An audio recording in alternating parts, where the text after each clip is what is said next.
What's going on, folks? Welcome to Kick Weekly with Tim Wheaton. I'm your host, Tim Wheaton, covering all the latest news and fights in the world of kickboxing. This week, we're going to be covering off the last event from Glory Kickboxing and One Championship, plus some announcements from K1 talking about their ReBIRTH event coming up later this year in December. We'll also be covering some matchmaking ideas and matchmaking news and all this sort of stuff. So without further ado, let's jump right into it. So last week saw Glory 89 with the promotional debut in Bulgaria. And this event was headlined. Petch was able to defeat David Mejia by split decision. I didn't overly see this as a split decision, but here's what my theory is. So here's the play-by-play of the fight. Petch fought his standard fight, huge kicks to the open side, landing to the legs and body. Petch is just a tremendous talent where if you'll get kicked on the outside, if you stand there, if you go to the inside, he's going to clinch up with you, and then there's nothing you can do. And this was a very standard Petch fight where his opponent didn't have a ton that he could do. I think David did a good job trying to mix it up, enter on different angles, enter with different combinations, and just mix it up against Petch. He was kicking with them. He was kind of letting the clinch go. And yeah, over 5 rounds, I don't think he won. But here's why I think it ended up being a split decision, because it was only one of the judges who scored it in favor of David. My theory is that a lot of his blocks are so small and minute that a lot of them don't look like blocks. So for example, his inside leg kick block is just like a 1/4 of an inch movement on his knee, and that kick is blocked. And a lot of people may not see that, especially if you're on the wrong side of the ring. Maybe you're looking in the wrong spot. You might not be able to see that a lot of those strikes were in fact blocked. Petch is such a defensive master, and this was another great fight from him. And again, a frustrating fight where a lot of fans come away with the idea that this guy is so good and he's so dominant. Why can't he put these guys away? This is like his 7th title defense. Why can't he start knocking these guys out? Well, it's easier said than done, of course, but yeah, I can understand why fans haven't really taken to Petch. While he is a pound-for-pound talent and a generationally important talent, I can see why he hasn't really picked up the following that a lot of his contemporaries have. Also at Glory 89 saw Stoyan Koplevinsky get revenge against Soren Kaliniak on a unanimous decision win. It was quite a dominant fight for Stoyan Koplevinsky. This does move him back to the top of the competitive lightweight division. Very likely you can see him getting a rematch for the lightweight title against Tijani Beztadi. We'll see what they do there. Tijani seems to be in flux at the moment. Whether he really wants to continue with Glory, whether he wants to turn to professional boxing. It's not entirely clear what his goals are right now, but I'm not sure that fighting Stoyan Koplevinsky really does get him out of bed in the morning. But I would like to see that fight because Stoyan almost won that fight. It was a close split decision. Stoyan is such a talented fighter. I would like to see him rematch Tijani Beztadi, hopefully future. Hopefully fairly soon, but we shall see. Levi Rigters got a late replacement, really like the day of the fight against a young gentleman named Ion. And he won with first round leg kicks, and that was that. So now Levi Rigters is back. The Prince of Kickboxing has qualified for the 2023 Heavyweight Grand Prix, which was moved to early 2024. We'll talk about that for 1 second here. They moved their Grand Prix, so rather than the year-end Grand Prix, and in 2023, it's going to be in the first few months of 2024. It is a little bit better in terms of matchmaking because you get people like Plazabot. You could probably get Cookie Tariq in it. Maybe potentially you get Rico. I doubt that, but maybe you do. So you just get a few better fighters by moving it 1 quarter back. The whole point of the Grand Prix, though, was to have a year-end Grand Prix and make it look like K1 in its heyday. That's literally what the trailers has said, the ones that with the help of Michael Chiavello. So by moving it back, does it take off some of the hype? Does it take off the sting? In reality, they're making a better tournament, so I can't really complain. But what does the outlook look like? I don't know. You let me know. Does it take off some of the prestige that it's not a year-end Grand Prix? It's just a Q1 Grand Prix? You let me know. That's up to you, folks. Uku Jürjendal knocked out Badr Hari. I told you. Like I said, if you're a Badr Hari fan, don't tune in. Badr Hari, he's the one who gets the clicks, so let's bring him in a little bit. This fight, he got knocked out by Uku Jürjendal in just 2 rounds in about 4 minutes into their fight. It was called off. Because I got some comments on the last video. Because when Badr Hari's name is in the title of the video, you get some interesting fans who are very passionate. But yeah, people were saying like, yeah, man, that's Badr Hari's, amazing. You don't know who Badr Hari is. I think if you're looking for a Badr Hari win in 2023, you don't know who Badr Hari is. He is kickboxing royalty. He's a tremendous, tremendous talent. He's an amazing, amazing fighter who had an incredible career. Now, people say like, Tim, you don't know who Badr Hari is. I don't like to pull this card very much. The you don't know who I am thing. But let me tell you honestly, when he fought for the 2008 K1 Grand Prix final, I was watching live. When he fought for the 2009 K1 Grand Prix final, I was watching that fight live. All of his fights against Alistair Overeem, I've seen live. So when we talk about the career of Badr Hari, I think a lot of people are so young that I doubt that they were watching a 2008 Grand Prix live. Look, I go back a little ways in this industry, and I don't like to pull this card very much, but trust me, I saw peak Badr Hari. I saw him in his prime. I saw him fight live, and I saw him fight in 2019, and I saw him fight a few times in the last couple of years. Maybe one more fight. Glories has it rumored that this may be in Morocco, and that's cool. Maybe get him a real softball fight just to get one last win before they call it a career. I, of course, have no problem with that. It would be nice if it was against someone in that age, such as James McSweeney or someone like that, who's in the same stage of his career, rather than a very young up-and-comer who's looking to carve his name in this sport. So a little bit behind the curtain on me, I was revealed to the world of combat sports in 2005 with The Ultimate Fighter Season 1. That was Chuck and Randy season, you know, these some legacy boys there. I was so into this thing.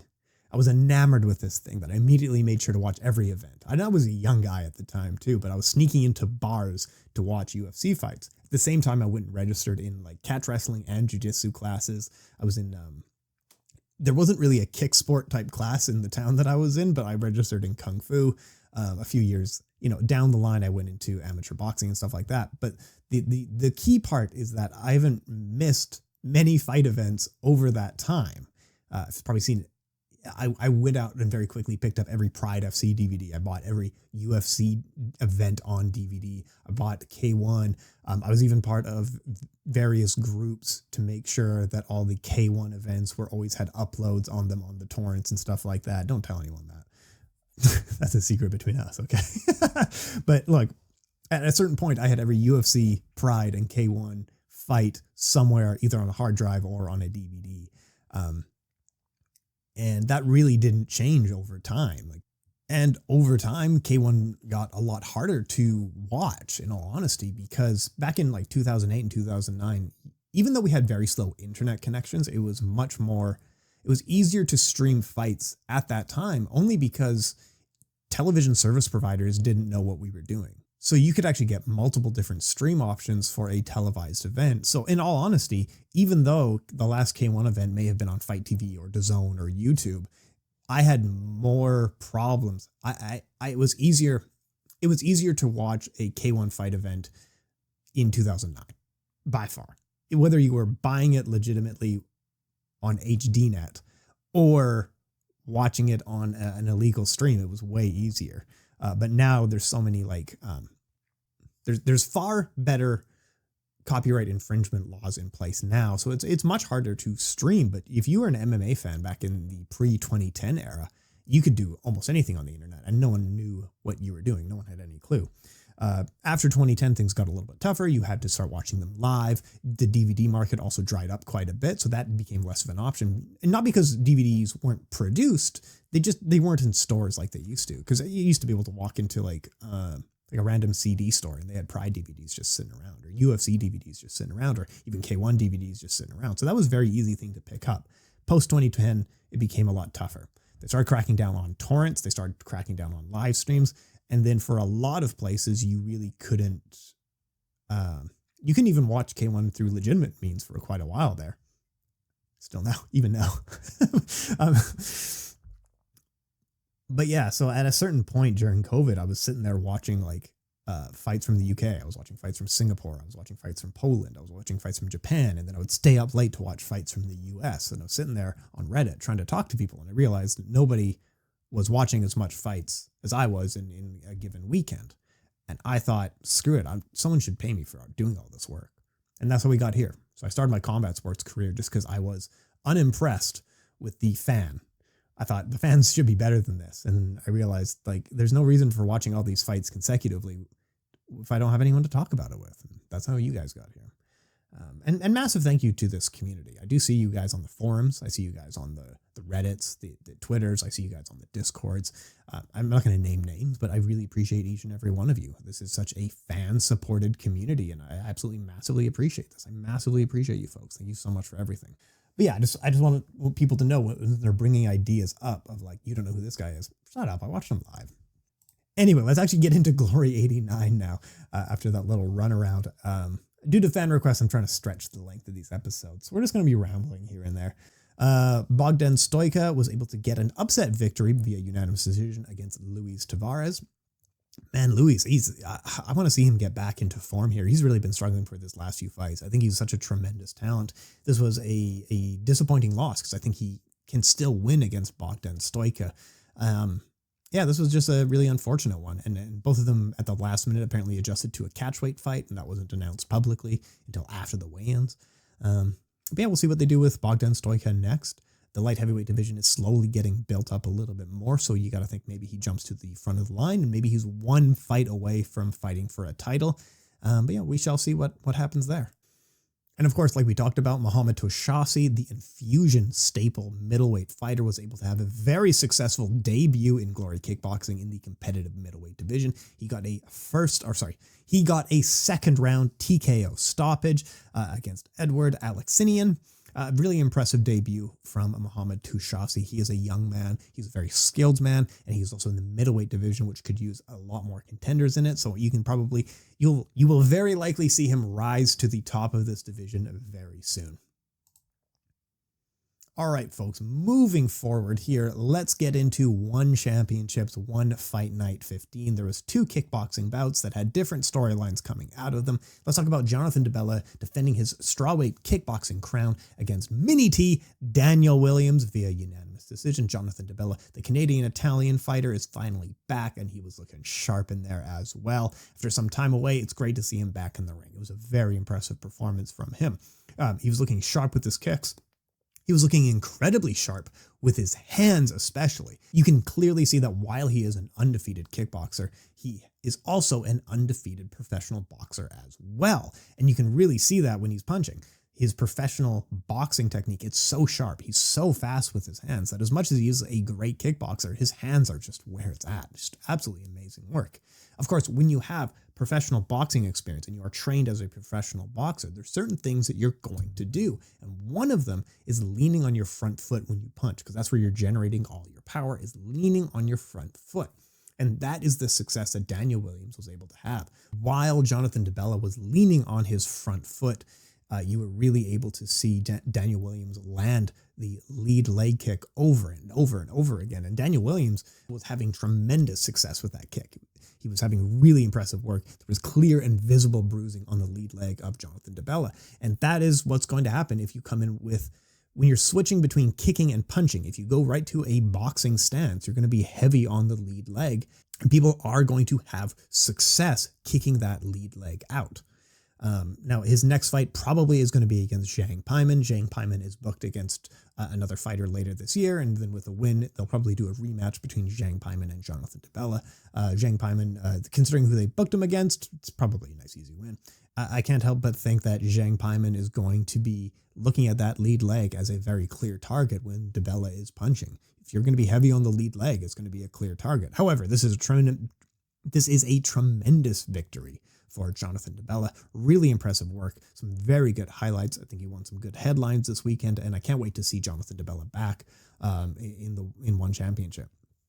Tawanchai had a fight against Joe Nattawut in the sport of kickboxing. Tawanchai is the Muay Thai champion, and he was originally booked to face Superbon, who's a former kickboxing champion. Superbon also arguably one of the all-time greats in kickboxing as well. Superbon got a last-minute injury, so they changed Tawanchai to face Smokin' Joe Nattawut in a kickboxing match. And I'm going to talk about some of the matchmaking ideas that One Championship has a little bit later on, because this partially relates to it as well. It was a closer fight than what most people were hoping it was, because the way that the promotion talks about Tawanchai is that he is like a generational talent, a future all-time great, and then he had a close fight against mid-ranked Smokin' Joe Nattawut. It's not the biggest indictment against Tawanchai I've ever seen, but it certainly slows the hype momentum quite a bit. Now, a lot of people online were talking about this fight as if it were a robbery, and that was the term used over and over again, that the fight was very clearly a robbery. I don't think it was a robbery. Tawanchai won via decision. I think he very clearly won the first round. 2 and 3 were much more of a toss-up. 3, you can probably give to either man, and I'm not going to argue with you in that. But I think in this case, maybe use it as an opportunity to go look at what the judges were looking at against what you look at. And I'm not saying that the judges are even right. What you consider to be more important judging criteria might actually be the better idea here, right? Because we have multiple promotions today who use different judging criteria for the same sport. So if you have a different judging criteria, you might be right. Judging is not in its final form, and it is always getting revised and it's always getting changed. So I'm not saying that the judges were even correct in this case, but I'm just saying you're going to be better off if you figure out what the judges were looking for against what you're looking for. Because I recognize my own biases when it comes to judging that I had to work on over time. So I'll give you 2, and you can tell me if you relate to these at all. When I'm judging fights and trying to score it, I tend to lean on the last few minutes of the round versus the first few minutes of the round. So I can see that with Smokin' Joe Nattawut, that his last minute of round 3, he almost certainly won that. But a lot of people write off maybe the first 2 minutes of that round. Do you know what I'm saying here? In the past, I've also, for judging biases, weigh head punches more than body kicks or leg kicks or stuff like that. And that's just simply not what judging is right now. It is all punches, all strikes are weighted equally, whether it's a kick to the leg or a kick to the body or a punch to the head. Those are all equal. And I think a lot of people are maybe weighing head punches a little bit more than the other strikes that were going on in that round 3. But look, one of the weird things was that 2 of the judges gave round 2 to Tawanchai. That's a weird one. I can't quite see that one. I mean, even if overall I think the right man won, giving round 2 to Tawanchai and 2 of the judges did that, that's a shady decision right there. Come on, you guys. I don't know about that one. You got to make... I mean, yeah, like you could make an argument for round 3 even going to Smokin' Joe Nattawut. And I'm not going to push you back on that. I'm not even going to say that you're wrong. You could make that argument. Round 2 for Tawanchai, it's not what I saw in that fight, but it's free on YouTube. You go watch it and tell me what you saw. What's next for Tawanchai? Oh, well, he's a Muay Thai champion and won championship. He'll probably fight a debuting fighter next. After his last couple of performances in the kickboxing ring, so he beat David Kuria and Joe Nattawut in kickboxing. I think they were trying to do a super fight against Shingi Salazov, so they have the Muay Thai champion versus the kickboxing champion, and even has wins in kickboxing. I think after his performances in those ones, one championship has lost the appetite for a Shingi Salazov matchup, because while Tawanchai did win those fights and had moments of looking good, you're putting him in there against Shingi Salazov, who is looking to knock people's heads off in there, and he's an aggressive, and he opens from different angles, and he opens with different combinations, and he's combining different things together. I think if you want to embarrass Tawanchai, that would be a good way to do it. But you end up booking guys in fights that are almost meaningless or almost a no-lose situation, right? Because if Tawanchai goes in there and gets beat up by Shingi Salazov, it's so easy to say, well, he's a Muay Thai talent, not a kickboxing talent. So him losing in kickboxing, well, that's okay. Same with Superbon versus Tawanchai. If Superbon loses, we go, well, he's really a kickboxing fighter. So how much did that loss really mean? So you end up putting fighters in positions where, you can't really lose in this fight. It's a win-win for everybody. But then when you do that, you take the stakes away altogether. Because if you can't lose in this fight, what are the stakes for winning then?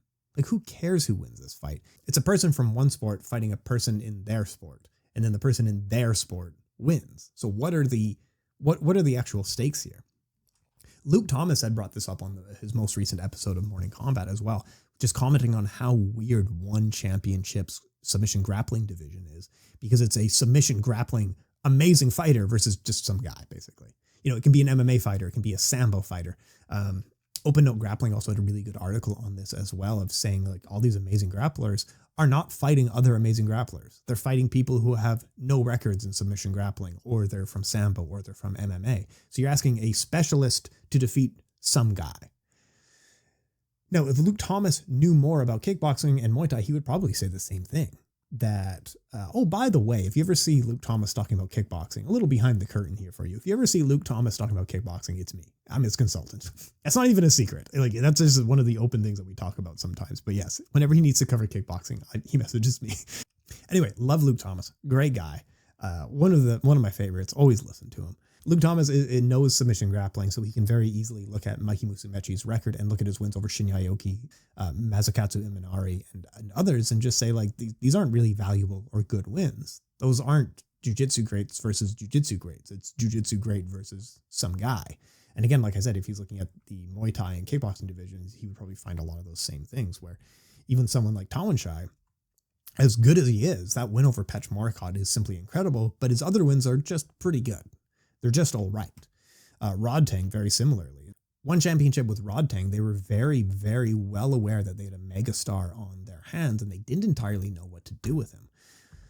But let's talk about how they built a megastar, and it was through very meaningful fights that had massive stakes in them. It was through the Jonathan Haggerty versus Rodtang, the two fights that they had, massive stakes in those fights, massive value in those fights, because they were two guys at the top of the division who were competitive, and the stakes were sky high. As soon as you have sky high stakes, it makes the fight big. So he faced Jonathan Haggerty and then Petchdam, and they were highly staked matchups that really mattered for his legacy. And they followed this up against essentially just jobbers. Like, also you have your all-time great champion here fighting people who are debuting in one. And it's not like Muay Thai has a lot of titles all around the world, and you could easily pick up a WBC champion or a regional Canadian champion or a regional United States champion or a regional European champion. And these guys weren't that. They were literally some guy. They weren't even regional champions from the region that they were coming from. And they're going to be fighting Rodtang. So a lot of these fights are just forgotten because there was no stakes to them. The fights that we still talk about with Rodtang as the ones being valuable are the Jonathan Haggerty ones because of how high the stakes were. And then the biggest fight that one championship has ever put on in history was Rodtang versus Superlek. The reason that fight mattered so much is because the stakes were sky high in a very competitive division. That is the biggest fight that one championship has ever put on. And it wasn't against some regional champion. It wasn't against a debuting fighter. It was a competitive matchup in a meaningful weight class. And the fight was meaningful. It will have an impact on history. Those are the fights that we're going to remember forever. Those are the fights that we're going to be talking about forever. It's these matchups that have super high stakes. No one cares about Mikey Musumeci defeating another Sambist. It just doesn't matter. We just don't care. Rodtang, no one's going to be talking about how he's fighting another debuting fighter. And this is one championship. This is how crazy they were. With Superlek versus Rodtang, it was originally looking like it was going to be in the Grand Prix they were hosting, and then, you know, they had injuries and stuff like that, or weight misses, stuff happened. And then they wanted to do this fight in kickboxing. So it just takes the sting off of it. Why would you want two all-time great Muay Thai fighters to be in kickboxing? It just takes the stakes away altogether, doesn't it? It takes the hype right out of it. So finally, they managed to book the fight, and it was awesome. And they got lots of hype. There was tons of headlines about it. And one championship knows this. They must know this to be true, because the biggest moments in their organization's history were Stamp Fairtex versus Angela Lee, Rodtang versus Superlek, Adriano Moraes and Demetrius Johnson's trilogy, and then Superbon and Giorgio Petrosian. These were not debuting fighters facing champions. They were established fighters in competitive divisions who had earned a title shot and then had an amazing fight in a competitive division. These fights are so few and far between, though, that they know that we want meaningful fights in competitive divisions, and then they turn around and book champions versus debuting fighters, or super fights, where it's a person leaving their sport to try another sport. Like Jonathan Haggerty versus Fabricio Andrade. It's a cool little matchup for it. It's just neither of these guys have competed in kickboxing for years or have never competed in kickboxing, period. For it being for a title really colors it kind of oddly. Zhang Jingnan versus Wonder Girl Jarunsak. No one's going to remember that weird boxing fight because it's a Muay Thai fighter versus an MMA fighter in an adjusted boxing rules. Like, why would we want that? Like, even if it was Zhang Jingnan facing Wonder Girl in Muay Thai, that would have been better. But again, why would we want that? We want to see the best fight the best. in their respective sports. We want to see divisions functioning where people rise to contenderships in divisions and then fight the champion, not debuting fighters fighting the champion. Another one that they tried to do was Anissa Meksen versus Stamp Fairtex, where the rounds would alternate. Why would I want that? Stamp has tons of experience in Muay Thai and kickboxing. Anissa Meksen has tons of experience in Muay Thai and kickboxing. Just make it a Muay Thai and kickboxing fight. Meksen has never fought MMA in her career. What value am I going to gain from watching her get submitted? What value is in that? You know what I mean? And then the replacement for that was Stamp Fairtex versus Supergirl in kickboxing. And again, it's a no-lose situation for both of these fighters. So neither of these are really competitive kickboxers at the moment. So them competing in kickboxing, it doesn't really matter who loses. Neither of them look bad with a loss. Well, then neither of them look that good with a win. Stamp Fairtex beat her in kickboxing. Well, neither of them are kickboxers. Who cares who won that match? Years down the line, we're not going to be talking about the Zhang Jinan fight or talking about the Supergirl kickboxing fight or anything like that, because it just doesn't matter. And even though, and look, and I know what the counterpoint to all of this is going to be is look at Rodtang versus Demetrius Johnson. Yeah, that was really cool. That was a ton of fun. Both guys took that very seriously and were willing to throw down. But the more super fights you throw at us, the more fans are going to start tuning out. The less interesting these things get over time. One championship, the way that they pair matchups is they're trying to very clearly feed their favorites easy wins. They're making stars, and then you get a bunch of easy wins after that point. So the ultimate goal in fight sports is to get enough wins that you can fight nobodies eventually. You know what I mean? And I'll give you a pretty direct example here, but they struggled to figure out what to do with Adriano Moraes after he had beaten Demetrius Johnson. Like, that guy didn't see the light of day for quite a while until they figured out, like, oh, we should promote him as a superstar as well. Great. Now we have two superstars. Amazing. Great idea. Same with, and then I'll throw you another example, but Stamp Fairtex was submitted by Aliana Raciana. Aliana Raciana is a submission specialist. Stamp Fairtex lost to her. So that should tell you, oh, Stamp Fairtex lost to her. Now we have two superstars to promote. Aliana Raciana is going to be our next megastar. This is the girl who submitted Stamp Fairtex. No, we're not going to have two superstars. We're going to do an instant rematch, and then Aliana Raciana is never going to fight again. Why? Wasn't this a slam dunk for the promotion? The girl who beat Stamp Fairtex, the girl who submitted Stamp Fairtex. You can pair her against anyone. That's a fight that sells itself. That's awesome. You can play that highlight over and over again. It was a controversial stoppage. You could delay that rematch for years.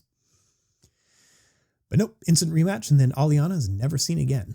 So you have to imagine with these kinds of attitudes that one championship has when it comes to matchmaking, if they were in charge of the UFC, Chuck Liddell would still be champion today. They would keep feeding him just jobbers because he's their megastar. And look, the UFC has tons and tons and tons of promotional issues. But if you win a title or you get to a contender position, begrudgingly, the UFC will give you a title shot or they will start promoting you as a champion. And yes, they do have clear favorites with their champions, but if you rise to the top of the division, you will very likely get a title shot. The UFC will try to reward you for your title shot. It is a merit-based company, even if they don't always want to. Like, I'm sure if it was up to the UFC, they would still want to promote people like Brock and Conor and Ronda, but they can't. That's just not realistic. After consecutive losses, that's just not a realistic thing. So they do the next best thing is that the person who beat Brock, the person who beat Ronda, the person who beats Conor gets promoted. We try to build stars when our stars lose. We try to build stars when our stars lose. Now we have more stars, and then it expands from there. And it's also a very important thing that your stars lose because it legitimizes the rest of your company. So for example, there was a bunch of very casual fans who liked Rodtang, or a bunch of casual fans who really liked Stamp Fairtex. And because of the losses that they had, now all these fans are going to really get into Superlek. All these fans are really going to get into Angela Lee. Because when your stars lose, it legitimizes the other people in the organization. It's a good thing when your stars lose, essentially, because it's a slam dunk that now you get to build two stars up. So for an example, let's look at the very first K1 Grand Prix way back in 1993. But K1 very clearly wanted Masaki Satake to win the fight because he's a karate megastar. He had won national championships in karate. He had won international championships in karate. He's quite a name in karate entering that Grand Prix. So he is the promotional darling. The other person who's the promotional darling in this was Andy Hugh. They loved Andy Hugh. He was, again, a national karate champion. He was an exciting style, all that good stuff. So they put these two guys in the tournament. They don't even make the final. Of course, the final is Ernesto Hoost versus Branco, and Branco gets the knockout win. But if this was managed by one championship, they would do instant rematches until Andy Hugh or Satake was able to win. Instead, what they did is begin promoting the other people, because Ernesto Hoost was the guy who was able to beat Peter Aerts. He was the guy who was able to beat Maurice Smith. He was able to beat, you start promoting these guys as the guy who beat our superstar. We had a superstar, and then he lost to this guy. So this guy's a superstar. So it legitimizes the entire organization. It legitimizes the tournament, because if you were a casual fan in that point, you were tuning in for Masaki Satake just to see him lose in the second round. And now you're looking at this whole sport like, wow, kick sport, this sport is so much bigger than what I expected. And I know people are already typing out their counterpoints already, and I recognize the irony of me being a Pride FC fan and then talking about not booking squash matches for your champions and not servicing your champions with easy fights. I know. Let me counter that point right now. Wanderlei Silva's career and Fedor's career, they were fed some pretty easy fights over that period. And when Pride did it, we called them out on it. We said these fights were kind of dumb. We said these fights were kind of BS. Fedor versus Zuluzinho, we all knew that was a dumb fight. We even said Fedor versus Mark Hunt was a dumb fight. In hindsight, it was kind of good. Anyway, Wanderlei Silva at one point fought Tetsuya Iwasaki. Tetsuya Iwasaki was a person, he was a Kyokushin karate champion, and he had never fought with punches to the head in his entire career. And his first fight with punches to the head was Wanderlei Silva. What a stupid fight that was. But here's the thing. Here's the counterpoint to all that. While people like Wanderlei Silva and Fedor were sometimes fed less than cool competition, neither of them are remembered for those fights. The fights that we remember as being important from Pride FC, Fedor versus Zuluzinho falls right off. Fedor versus Hongman Choi falls right off. What we really remember from Fedor was his fights with Krokop and Antonio Rogerio Nogueira. Those were high stakes fights with those were competitive fights with extremely high stakes. They meant a lot to the history of the sport, and they meant a lot to the history of the divisions. Same with Wanderlei Silva. What fights do you really remember from the career of Wanderlei Silva? I would bet you anything that it's his fights against Rampage Jackson and Kazushi Sakuraba, because those were meaningful fights. Those fights mattered a lot to the division and mattered to the history. The squash matches, people forget about. No one cares about squash matches. We only remember competitive and important fights. The reason that the combat sports boom of Japan worked so well is because so much of it was competitive and had important fights. Having a golden age of heavyweights was a very surprising thing. And for Ernesto Host and these others, we don't remember some of the stupider squash fights. The reason that these people became such stars is because of their incredible rivalries that they had with people like Andy Hugh or Peter Aerts or Mirko Krokop or Jerome Lebanner. We remember the meaningful fights and the meaningful moments, and those are the reasons that these people became stars. They were constantly in hard, meaningful fights. Ernesto Hoost, when you scroll down his record, people confidently say that he's the greatest kickboxer of all time. He's got a bunch of losses in there. Yes, because he took fights that mattered. He wasn't just knocking people out of the water because he wasn't fighting nobodies. He was fighting hard people. Same with Buakaw and Masato. The reason that these fighters are so well celebrated in this day and age, it wasn't because of their undefeated records. It was because of their incredibly difficult, tumultuous list of fighters that they chose to fight during that time. It wasn't easy to beat those fighters, and they were meaningful fights. These were not squash matches. The squash match, Buakaw was taking such hard fights. Masato was taking such hard fights. So of course they're going to face some losses along the way. And all that did was help promote the entire sport as a whole. There's so many more people out there. There's so many incredible fighters. These people can sometimes beat Masato and sometimes lose to him. These people sometimes beat Buakaw and then sometimes lose to him. We don't care about squash matches. We don't care about super fights. We want to see the best fight the best. Also, I did forget there were 3 title matchups announced for K1 ReBIRTH 2. We'll just quickly read them off. So K1 ReBIRTH 2, this is booked for December 9th. We have 3 title matches and 4 matches overall have been announced. Hiromi Wajima will look to defend his title against Ouyang Feng. Hiromi Wajima is the longtime super welterweight champion, just defended his title not long ago. Ouyang Feng is coming in from WLF and is a Grand Prix champion there, as well as the title holder in that division. Hassan-Toi, the middleweight champion, will return to fight Shintaro Matsukura. They fought in the final of the Grand Prix, and Hassan-Toi just needed like 40 seconds to knock him out, so now they're doing a rematch. Toma Kuroda will fight Issei Ishii for the K1 Bantamweight title. They fought in the finals of the Grand Prix, and they had to go to draw and extension rounds, and it was a ton of fight. It was a great fight. So now they're going to do it back one more time. Both gentlemen have picked up wins since then, so it should be an exciting fight. And then Miyu is back against Lucille Deadman. Miyu, of course, is the atomweight champion, but she will not be defending her atomweight title in this fight.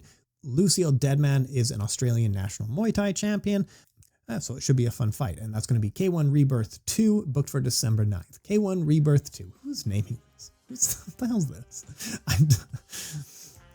Anyway, but folks, I want to hear what you think as well, because we talked a lot about matchmaking philosophies and matchmaking ideas on what I think makes stars, what I think works really well, what I think doesn't work. Folks, if you agree, disagree, have additional thoughts, please let me know. We're always learning and growing in the sport, and I want to know what you think. So comment down below.